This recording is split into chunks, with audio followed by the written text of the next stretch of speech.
নমস্কার বন্ধুরা, সবাই কেমন আছো? আশা করছি সবাই ভালো আছো। মানসী সরকার ভিলেজ ফুডে তোমাদেরকে স্বাগত।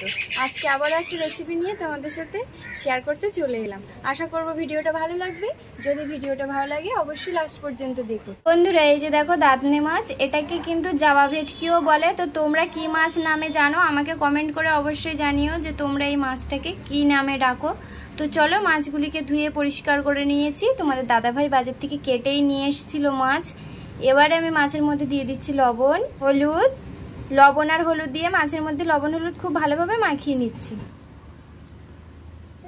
এখানে আমি কড়াই বসিয়ে কড়াই গরম করে নিয়েছি। কড়াইয়ের মধ্যে পরিমাণ মতো তেল দেব। তেল খুব ভালোভাবে গরম হয়ে গেছে, মাছগুলিকে দিয়ে ভেজে নেব।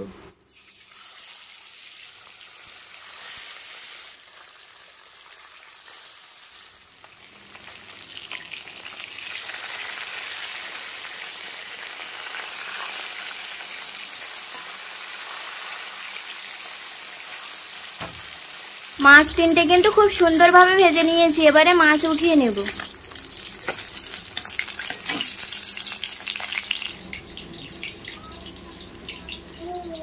মাছ কিন্তু উঠিয়ে নিয়েছি। কড়াইতে তেল রয়েছে, তেলের মধ্যে আমি একটা আলু কেটে রেখেছিলাম দিয়ে দেব। আলু কিন্তু লাল লাল করে ভেজে নিয়েছি। আলুগুলিকে উঠিয়ে নিচ্ছি। তেলের মধ্যে দিয়ে দেব কেটে রাখা পেঁয়াজ।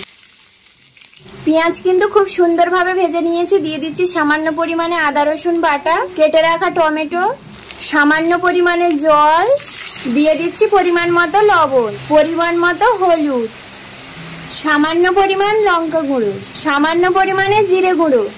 আর কিছু মশলা দেব না। এই মশলাটুকু দিয়েই আজকে মাছের ঝোলটা আমি করব। তো চলো এবারে মশলাটা খুব ভালোভাবে কষে নিই। মশলা থেকে কিন্তু খুব সুন্দরভাবে তেল ছেড়ে এসছে। মশলাটা আমি খুব ভালোভাবেই কষিয়ে নিয়েছি। এবারে আমি ভেজে রাখা মাছ আর আলু দিয়ে দেব।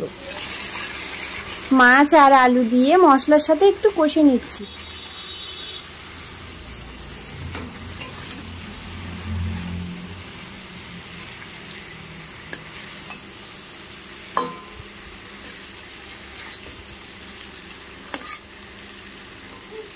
মাছ আর আলু কিন্তু মশলার সাথে খুব সুন্দরভাবে কষে নিয়েছি। কতটা সুন্দর লাগছে না দেখতে। এবারে আমি জল দিয়ে দেব।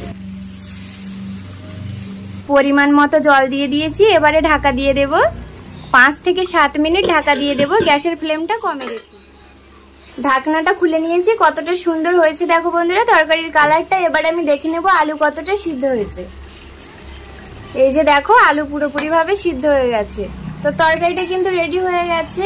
এবারে আমি একটু গরম মশলা গুঁড়ো দিয়ে দেবো। তোমরা নাও দিতে পারো, ঘরে যদি ধনেপাতা থাকে একটু ধনেপাতা দিতে পারো। গরম মশলা দিয়ে দিয়েছি। এবারে কিন্তু তরকারিটা নামিয়ে নেব। তো বন্ধুরা, তরকারিটা একটা প্লেটের মধ্যে নামিয়ে নিচ্ছি। দেখো কত সুন্দর লাগছে দেখতে। খেতেও কিন্তু খুব সুন্দর স্বাদ হয়েছে। তোমরা বাড়িতে অবশ্যই বানাও, তবেই বুঝতে পারবে খেতে কেমন হয়।